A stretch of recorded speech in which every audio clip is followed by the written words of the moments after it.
Hello, my name is Barb Keller, and I am Big Game Program Leader with Minnesota DNR, and I'm going to give an introduction on our deer population goal setting process.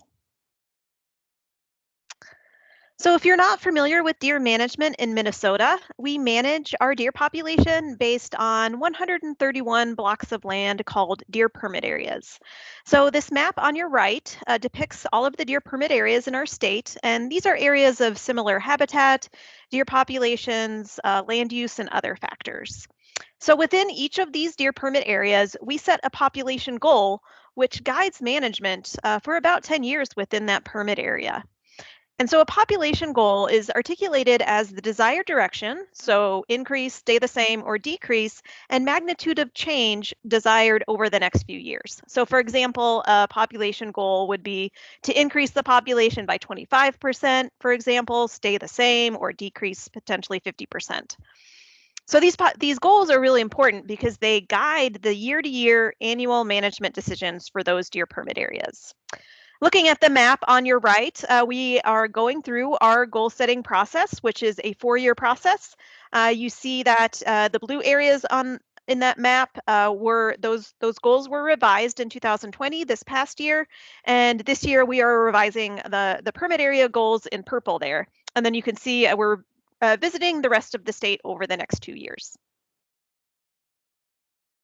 So our deer population goal setting process begins with gathering background information on deer populations, and that includes harvest data, our population modeling data, data on habitat within those permit areas, hunter numbers, um, a lot of different background information.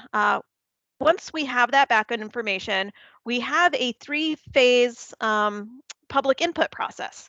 And so the first part of that begins with hunter and landowner surveys to people within those permit areas. And this process actually begins the year before we really start actively doing the public or the population goal setting process.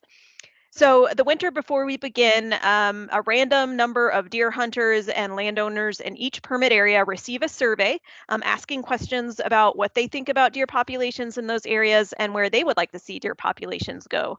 And this is really a scientifically rigorous assessment of the public perception about deer populations in those areas. And it's really important to our public or our population goal setting process. Then second phase of public input is what we're doing now, our online engagement process. This is open to any member of the public that wants to provide input on deer populations. And so this is another really important part of assessing what the public thinks about deer populations. Once that process is complete, then we will finalize what our draft population goals are for each of these deer permit areas. And then we'll go into our third phase of public input. And so we'll publish those draft population goals on this software platform. And we'll ask what the public thinks about these deer population goals.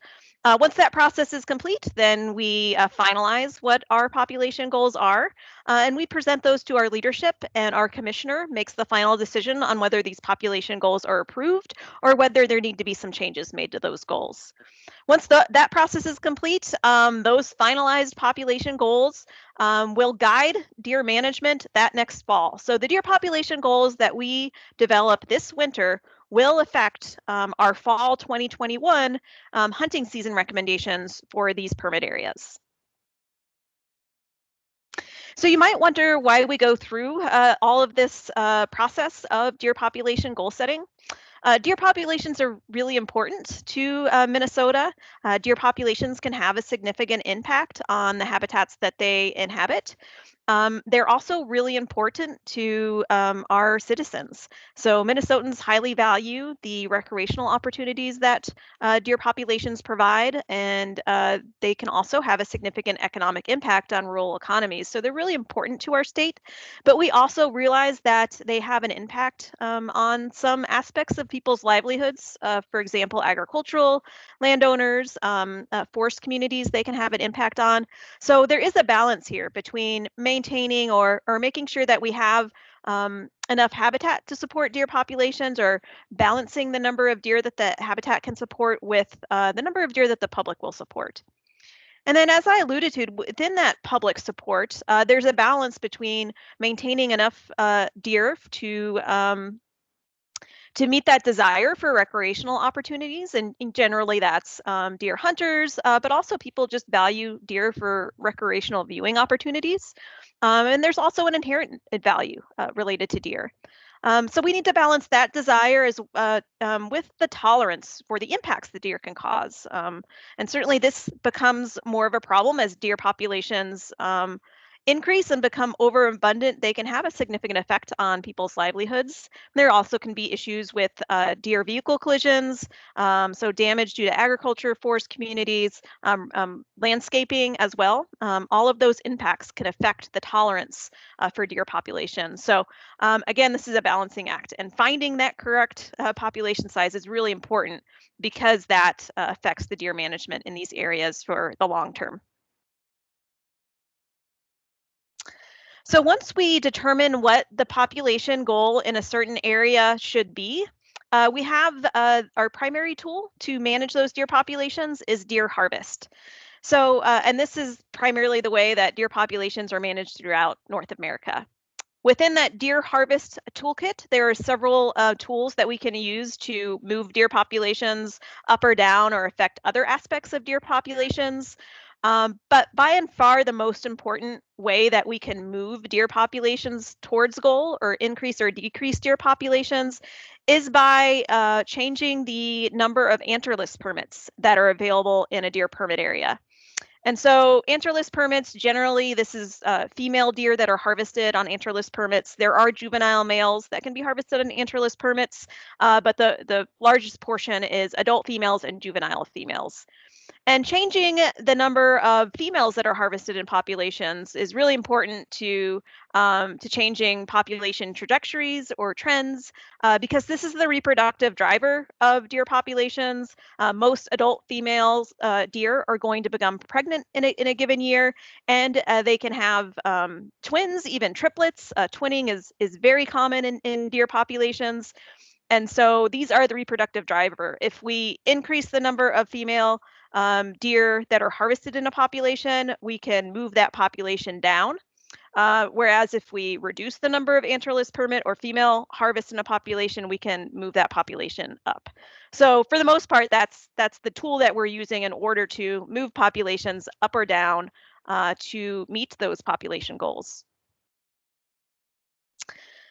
So another decision that we need to make in a given year is how close that deer population is to the population goal. So once we have the population goal set, we know what tool we're going to use to try to move that deer population. We need to know, is that deer population above goal in a given year, at goal, or below goal?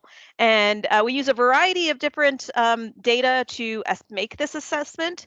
We do base our assessment on the best available scientific data that we have. And so that data includes surveys. And so there are several different surveys and ways that we collect public input throughout the year. One important part is our post-season hunter input survey.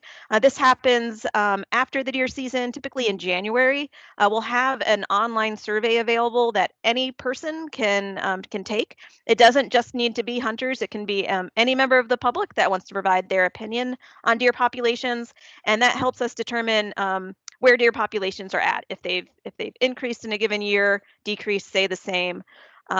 And then DNR staff are a really important way to assess what the public is thinking about deer populations, because they receive phone calls, emails, face-to-face interactions with the public, and they have an understanding of what the public is thinking about deer populations. And these staff, which are primarily area managers that we're talking about, they also just have excellent field knowledge. They're out in the field, they're observing deer populations, they're observing habitat and habitat conditions, and they're running into members of the public and getting that input. And so they're really great expert knowledge of local conditions with regards to deer populations. And then again, as I've mentioned, those landowner and hunter attitude surveys, which are those male surveys, are really important to provide a scientifically rigorous assessment of public perception of deer populations. On the other hand, we have our population data, and that comes from our deer harvest metrics. We do have mandatory harvest reporting in Minnesota, which means all hunters that harvest deer need to report that harvest and report the type of deer that are harvested. And that harvest data is really important on its own to assess deer populations. We also use that harvest data as well as data from research on deer survival and reproductive rates in the population to drive a population model, which estimates a deer population in a given deer permit area, as well as other aspects of that deer population, the growth rate, and other metrics. And so that population estimate can be used to assess, is this deer population above, at, or below goal? And that helps drive those year-to-year decisions on what the bag limits should be in a given permit area. One important point to keep in mind is that deer population change generally is a slow process. Deer populations generally don't turn on a dime unless there could be an extremely severe winter, which might drastically affect deer populations year to year. But for the most part, this is a slow process, and so it's sort of like steering a ship. And we do prefer to have a slow and steady progression towards the deer population goal. We don't want to change deer management strategies drastically from year to year, but rather we'd like to incrementally change them and assess what that does to the deer population rather than making drastic changes from one year to the next. And so we can slowly progress to that goal. And that also avoids drastically overshooting or undershooting a deer population goal. Finally, I just want to walk you through our annual season setting process and the people that play a role in this process, because you'll be able to interact with some of these people on this platform. So that process begins with our research scientist, and this is the person that runs our deer population model and gathers all of the harvest data and has that expert knowledge on deer population dynamics, and also conducts research projects with our statewide deer population. So that research scientist looks at that harvest data, population model, other aspects of the deer populations in these areas, and makes an initial recommendation for the annual season setting process for those annual decisions about what the bag limit should be for that permit area based on the population goal. So again, whether that population is above, at, or under goal.